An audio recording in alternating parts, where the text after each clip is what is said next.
नमस्कार। जहां एक और देश दुनिया में आफ्ताब श्रद्धा मर्डर कांड जोर शोरों से मुहिम की तरह चलाया जा रहा है।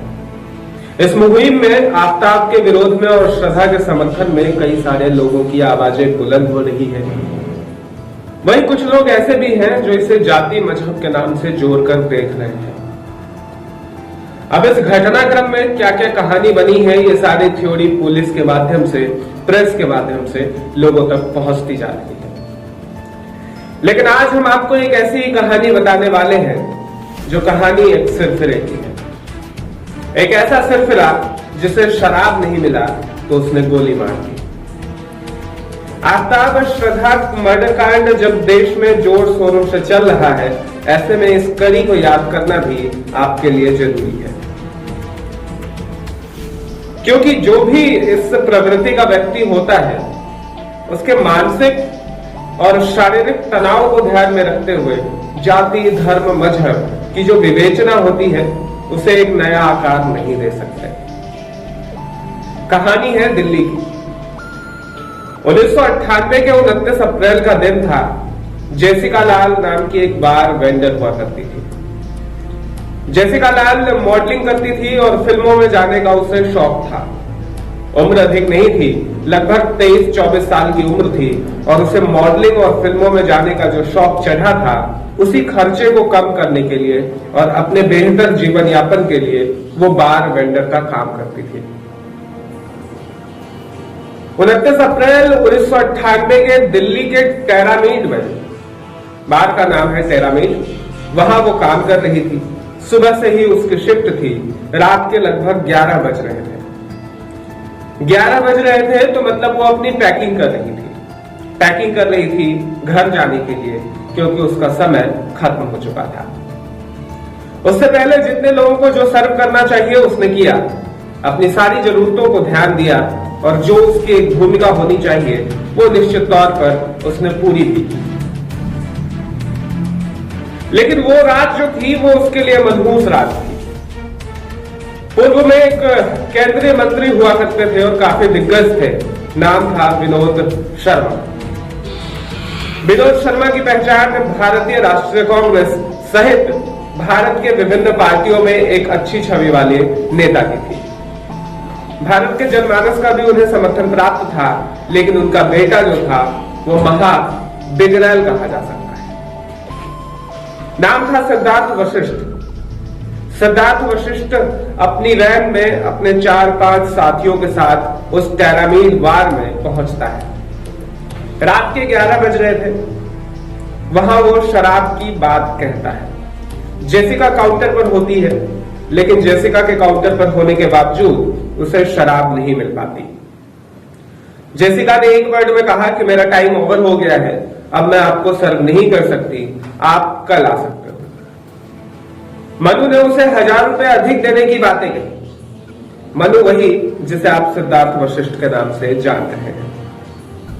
उसने उसे 1000 रुपए अधिक देने की बातें कही। जेसिका ने उस ऑफर को ठुकरा दिया और उसने कहा कि अब मेरे घर जाने का वक्त है, मैं जाऊंगी। वो घर जाने के लिए वहां से निकलना ही चाह रही थी कि मनु ने एक बार फिर शराब की फरमाइश कर दी। जेसिका नहीं डरी और उसने बेरोक-टोक के साथ जवाब दिया कि अभी आप कुछ भी कर लोगे, मैं आपको शराब सर्व नहीं करूंगी।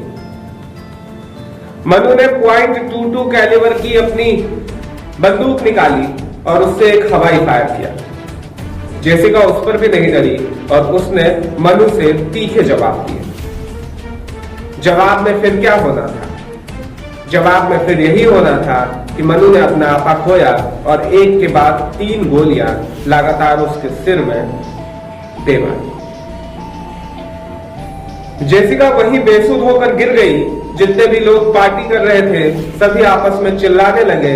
बार वेंडर से लेकर के बाकी लोग बस इसी चिल्लाहट में वहां से बाहर जाने लगे कि जेसिका को मार दिया, जेसिका को मार दिया। लेकिन कोई भी व्यक्ति ये देखने के बावजूद ये कहने में समर्थ नहीं था कि जेसिका को किसने मारा है। अचानक एक दिन बार का जो मुंशी होता है वो पुलिस के पास कंप्लेन करता है। पुलिस के पास कंप्लेंट जाती है और फिर पुलिस को पता चलता है कि इस बार में ऐसी हरकतें हुई हैं। कुल 101 लोगों को गवाह बनाया जाता है। 101 लोगों की गवाही होती है, जिनमें से 33 मुकर जाते हैं, क्योंकि वो नाम नहीं लेना चाह रहे होते हैं। नाम था दिग्गज केंद्रीय मंत्री के बेटे का। जाहिर है दबाव था, दबाव रहा होगा, लेकिन लोग अपने जीवन यापन के लिए, अपने बेहतर कल के लिए उस डर के साए में जीते हुए आगे बढ़ रहे थे और नाम लेने से इनकार कर रहे थे। कोई भी व्यक्ति ऐसा नहीं था जिसे जेसिका का समर्थन प्राप्त हो, जो जेसिका के पक्ष में अपनी बातें रख सकता हो। 33 गवाह मुकर गए। बाकी के जो गवाह थे उन्होंने उस व्यक्ति को पहचानने से इनकार कर दिया, लेकिन उस घटनाक्रम को जरूर बताया। अब यहां गौर करने वाली एक बात यह भी है कि जिस व्यक्ति ने कोर्ट में जाकर के, जिस व्यक्ति ने पुलिस के पास जाकर के एक एप्लीकेशन लिखवाई थी, एफआईआर लिखवाई थी, वो मुंशी भी बाद में डर की वजह से मुकर गया। अब जब वो मुकर गया तो मामला पेचीदा हो गया। इधर केंद्रीय मंत्री और उनके बेटे राहत की सांस ले रहे थे, लेकिन जेसिका लाल की जो बहन थी वो फ्रंट पर आई। 2001 का दौर था, देश भर में देशव्यापी आंदोलन हुए। केंद्रीय मंत्री के साथ साथ उनके बेटे को गिरफ्तार करने की योजना बनाने के लिए सरकार पर दबाव डाला जाने लगा। फिर अंत में 2006 में मनोज शर्मा को उम्र कैद की सजा सुनाई गई। ये जेसिका लाल हत्याकांड पूरे देश के लिए एक बड़ी चुनौती थी और देश की जनता ने जो अपार समर्थन दिया, वही कारण था कि जेसिका लाल को उस समय इंसाफ मिल पाया। हालांकि उसकी मौत हो चुकी थी, इंसाफ की बात ही क्या कही जा सकती है, लेकिन हाँ, पीड़ित पक्ष को थोड़ी सी सांत्वना तो जरूर मिली होगी। 2006 में मनोज शर्मा को दिल्ली अदालत ने उम्र कैद की सजा सुनाई और फिलहाल मनोज शर्मा अदालती